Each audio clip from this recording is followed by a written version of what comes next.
All right, everybody, what's going on? It's Jack, and welcome back to another video. And in this one, I wanted to get a little bit personal and at the same time take you guys a little bit behind the scenes in terms of my mindset and everything that goes on. And every once in a while, I think it's good to kind of change it up just for a video every now and then, just to tell you guys what's on my mind.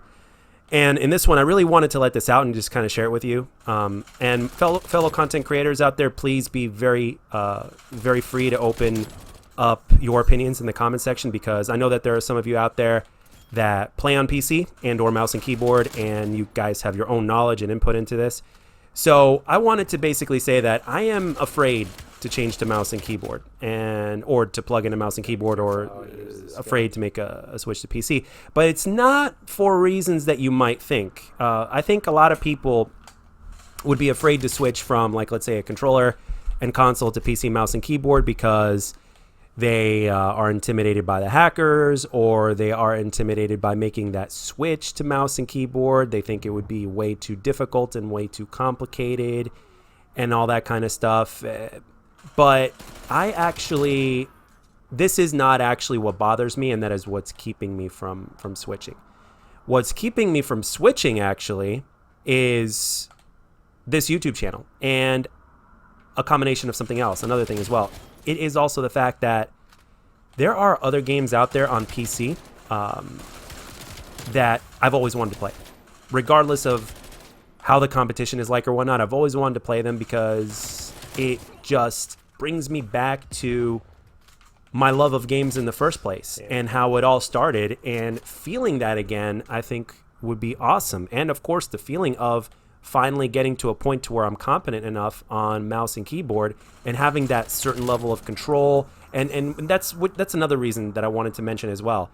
I am used to having less aim assist than what we're usually provided, and it's getting to a point to where aim assist is just so damn strong, and at the same time very inconsistent as well. Sometimes it feels like there's none at all, which is also irritating.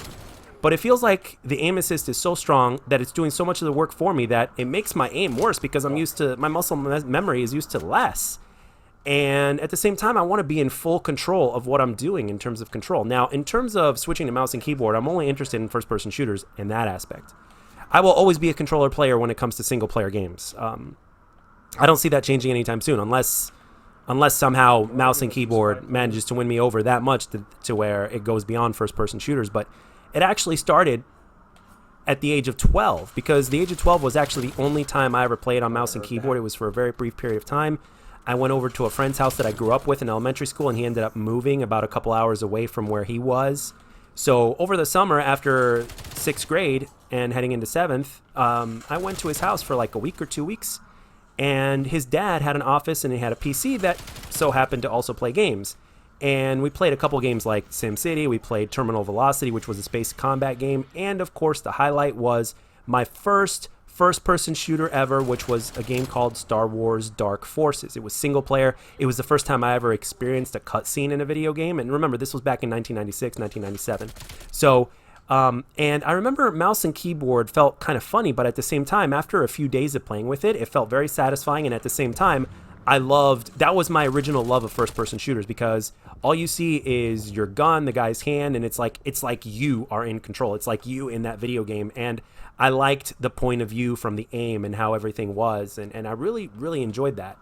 And I honestly, I had consoles to keep me busy, but during that entire time, in my mind, I couldn't think to myself and say, wow, I want one of these. Like, I want this PC. I want this game. I want to do this at home. I want to play countless hours on this game. I want to get better with my aim and all that kind of stuff. And actually, that started when I was 12 years old, or right before 12 years old. I'm pretty sure I was 12. But yeah, that's where my love of first-person shooters actually originated from.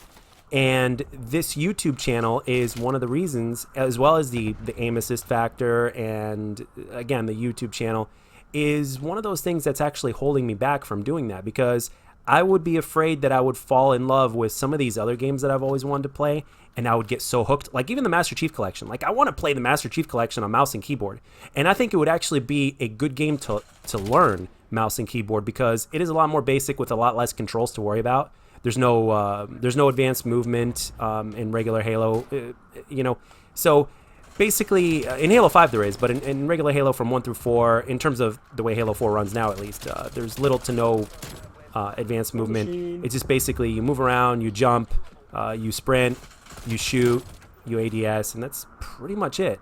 And I know the basics for a lot of first-person shooters are like that, but I've always wanted to play that game. I've always wanted to play Quake Champions. I've always wanted to try out CS:GO, which is still very popular to this day, even though the game is old. But who cares if a game is old? Black Ops 2 is old, but I'll tell you what, if it was playing just fine, I would still be playing it to this day, because it's the best example, in my opinion, or one of the best examples of Call of Duty that we've ever had. So, and with PC games, like I've always loved games like Quake. I've always loved games like Quake or Unreal Tournament. And I would really, no matter how sweaty those games are, and no matter how much of the population might be gone because of the sweatiness or whatnot, or the competition, I think the overall feeling and the getting used to the controls and just enjoying it, even if I just got like 1 or 2 kills in a match, or just like the transition of trying to get on target while in a gunfight or something like that, that to me is very appealing. And at the same time, it takes me back to when I was like a casual at first-person shooters. Back like 10 years ago with Black Ops 1 or with Modern Warfare 2. And, you know, I was very much a noob at those times, but one thing that never stopped was, no matter how much I got my ass handed to me, I enjoyed going through that transition. So I think this would bring me back to that, and I think it would make my gaming experience as a gamer and as a person that's, you know, passionate about video games, I think that would be something that I would have a tremendous amount of fun with. But Again, I don't hate doing YouTube. If I hated doing YouTube, I would have stopped. And the reason why I stopped back in the day was motivation was out of there, depression was gone. I thought I was wasting my time.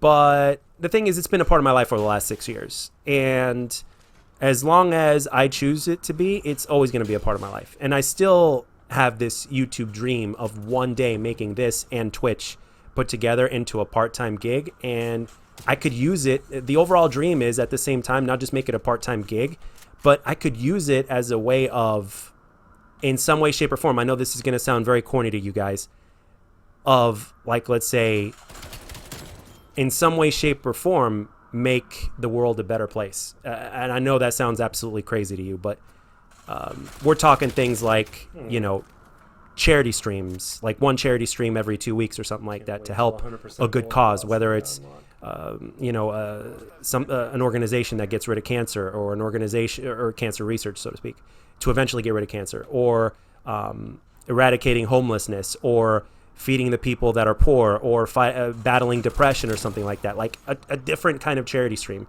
or, you know, anything like that. And at the very least, I would share my experiences, not just with life, but with gaming in general and all the things that I'm passionate about, while expressing myself, playing video games and doing all that kind of stuff. But if you're only known for Call of Duty, and you're only known for a certain game genre, and if your subscribers that you're obligated to entertain and to please are expecting you to do something, and you switch that up on them and literally pull the rug from underneath them, they will leave you, and you will either be starting at square one, or your channel will be dead. Now, again, I don't hate doing this, okay? And as a matter of fact, as of recently, I'm very humbled that the channel has been getting a ton of growth, and I'm very happy with that. But at the same time, I can't help but think of the enjoyment that I would get to switching to mouse and keyboard. And with Call of Duty right now, it would take a while before I even play, or before I even post anything Call of Duty, because nobody's going to want to see... I know gameplay doesn't matter on YouTube as much anymore, but nobody wants to see somebody else like just run around and go 0 and 30 because they're getting used to the controller on, or getting used to the controls on mouse and keyboard. And it would take a little while to adjust to. So, and at the same time, there's this trend to where if you were on console, and if you were good, especially if you were good, and then all of a sudden you switch to PC and you're going through a transition, for some reason, even though you're playing the same game, for some reason, like, your viewers just abandon you. And it is a trend, and it's very real. I've seen it with my own 2 eyes, especially with Pwn Stars. After he switched in Black Ops 3 to PC, which was his origin, by the way, he lost a tremendous amount of viewers, which actually surprised the living fuck out of me.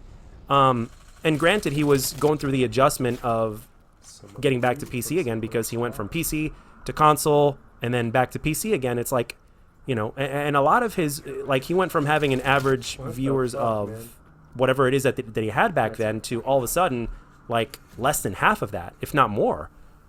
So so yeah, I just wanted to kind of get this out there and just kind of share my fears with you guys and what I'm thinking. And I'm sure content creators out there that play on PC or don't play on PC and stuff like that I'm sure you guys will have something to say in the comments, and I would greatly appreciate it if you do.